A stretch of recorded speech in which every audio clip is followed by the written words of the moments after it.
Nós vamos ver o quanto eles eram importantes dentro da sociedade romana. E é por isso que eles vão ter o poder de exigência.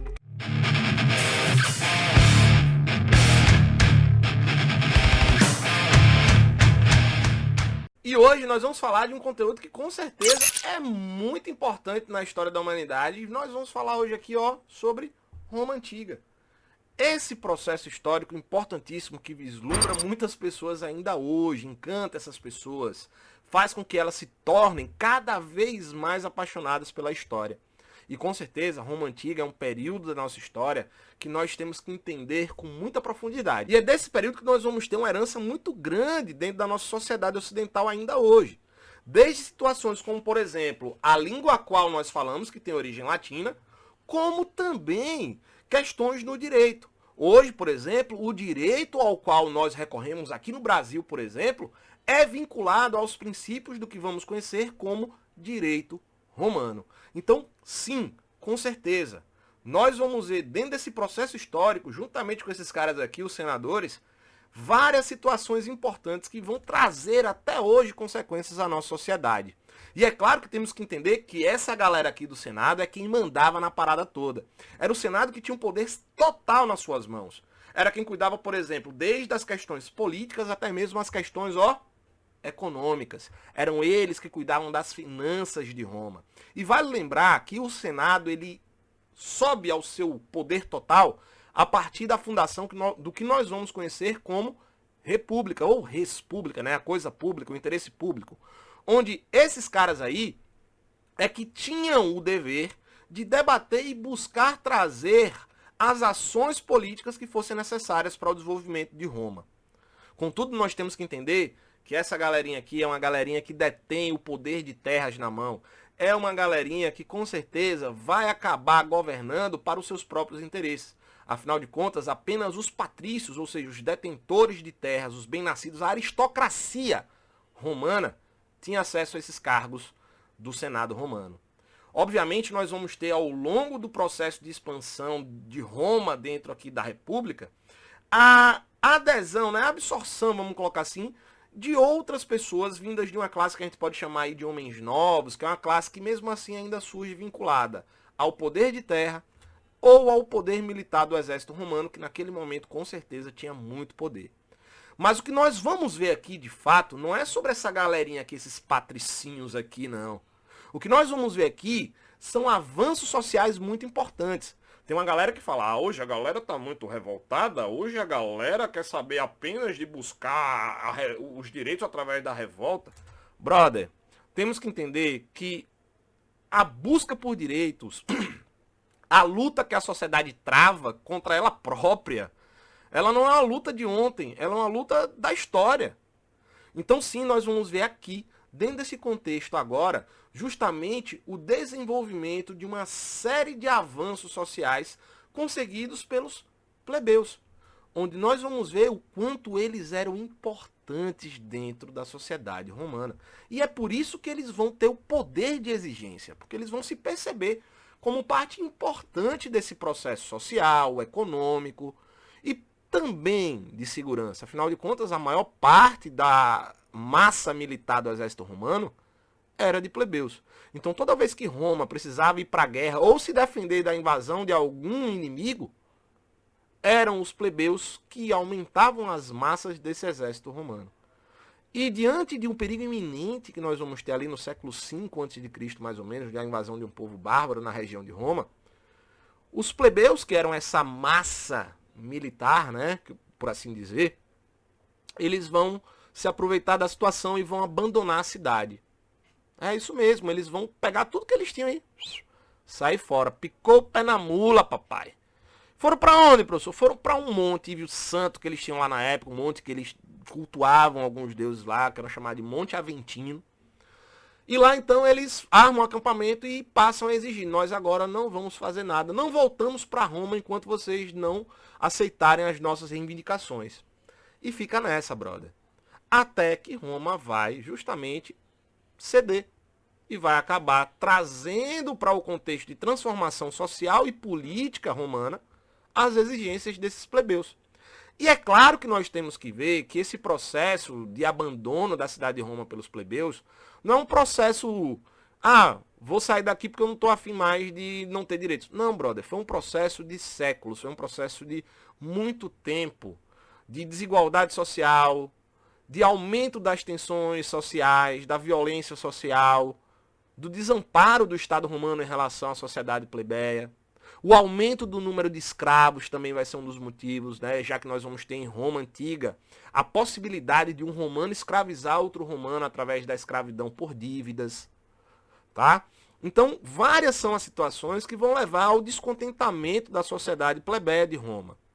Afinal de contas, nesse período, é um período em que Roma está crescendo pra caramba, Roma está crescendo muito, mas a sociedade, meu brother, minha brother, ela continua completamente desassistida. E é claro que ela vai se revoltar. E é isso que nós vemos aqui, nesse século V a.C. E a partir daqui nós vemos algumas reivindicações dos plebeus, como por exemplo, eles queriam leis escritas, para que eles não fossem mais colocados de escanteio, ou fossem, pior, né, negligenciados pelo Estado romano, que era o que muitas vezes acontecia, já que grande parte das leis era baseada na oralidade, na tradicionalidade. E é claro que a sardinha sempre era puxada para o lado da galera, né, patrícia, para os patricinhos, por assim dizer. Outra coisa também que eles queriam era poder se casar com indivíduos de outra classe. Ou seja, um plebeu queria casar com uma patrícia e ele não podia. E era isso que eles queriam. Afinal de contas, o amor deve ser livre, né, gente? Ai, pá, para! Certo? Além disso, eles exigiam também, obviamente, o fim da escravidão por dívidas e também, é claro, uma boa e fundamental participação política. E nós vamos ver, como eu disse para vocês, o Estado romano ceder a essas reivindicações.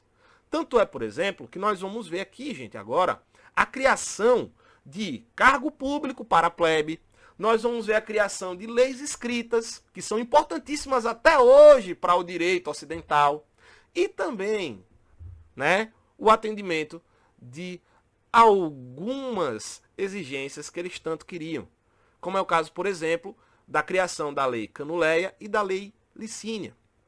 A lei Canuleia dava a possibilidade de casamento entre classes diferentes e a lei Licínia, por sua vez, colocava fim na escravidão por dívidas. Mas, de fato, o que eu quero chamar a atenção de vocês aqui é para os dois tópicos ali de cima, que é a tribuna da plebe e a lei das 12 tábuas. Por quê, professor? Porque a tribuna da plebe vai dar a possibilidade do plebeu escolher um representante que iria representá-los junto ao Senado.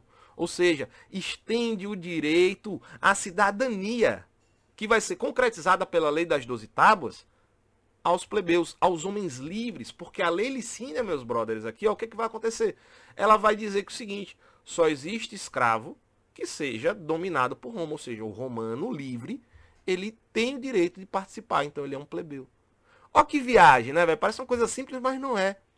Né? Tanto é, por exemplo, que nós vamos ter a lei das 12 tábuas sendo um marco para a história do direito até hoje, velho. Por quê? Porque é a partir da lei das 12 tábuas, que é um conjunto de leis escritas, eles vão compilar essas leis. Inclusive, eles chegam a mandar uma galera para a Grécia Antiga estudar os códigos de Drácon, de Solon, para saber como é que a parada estava acontecendo. E criam seus próprios códigos, que é, no caso, aí a lei das 12 tábuas.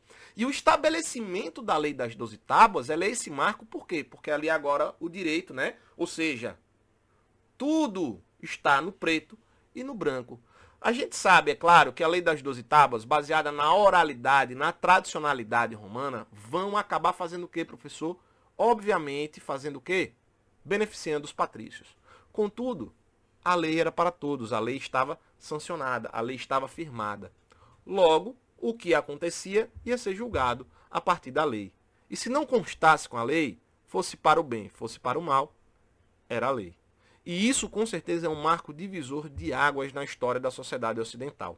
E eu gostaria muito de ver com vocês, a partir de agora, como vocês podem ser cobrados na prova do Enem ou em qualquer outra prova dentro desse contexto do avanço social. Acompanhe comigo esse texto dessa questão do Enem 2013. Durante a realeza e nos primeiros anos republicanos, as leis eram transmitidas oralmente de uma geração para outra. Então aqui fala da tradicionalidade, da oralidade.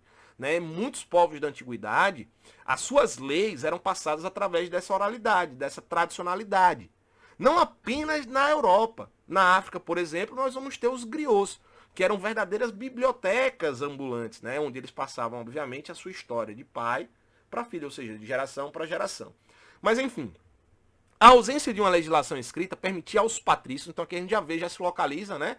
Realeza, primeiros anos de república, estamos falando de Roma, né? Os patrícios aí, eles dão essa cachapada aí. Então, percebemos aqui algumas palavras-chave, que no caso, patrícios e primeiros anos aqui, né, da realeza e republicanos. Perfeito? Então, estamos falando de Roma Antiga dentro desse período. A ausência de uma legislação escrita permitia aos patrícios manipular a justiça conforme seus interesses. Em 451 a.C., porém, os plebeus conseguiram eleger uma comissão de 10 pessoas, os decênviros, para escrever as leis. 2 deles viajaram a Atenas, na Grécia, para estudar a legislação de Solon. A legislação de Solon também é conhecida como uma legislação importante nesse marco de estabelecimento de leis escritas na história das sociedades ocidentais. Tá? Então a superação da tradição jurídica oral, a tradicionalidade aqui, tá, gente, no mundo antigo, descrita no texto, esteve relacionada a...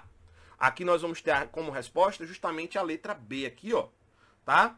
A extensão da cidadania aos homens livres. Porque como eu disse para vocês, com a criação de leis que estavam estabelecidas para todos, aqueles que estavam sendo assistidos pela lei tinham então acesso a ela, ou seja, nós vemos aqui justamente a extensão do direito da cidadania a todos aqueles que fossem considerados parte livre daquela sociedade. Valeu, galerinha! Eu queria muito que vocês deixassem seu like, se inscrevessem aqui no Gusta de História. É muito importante esse apoio de vocês. Afinal de contas, esse conteúdo é produzido com muito carinho para você e com certeza vai fazer muita diferença esse seu apoio. Valeu, galerinha! Grande beijo e o Enem é nosso!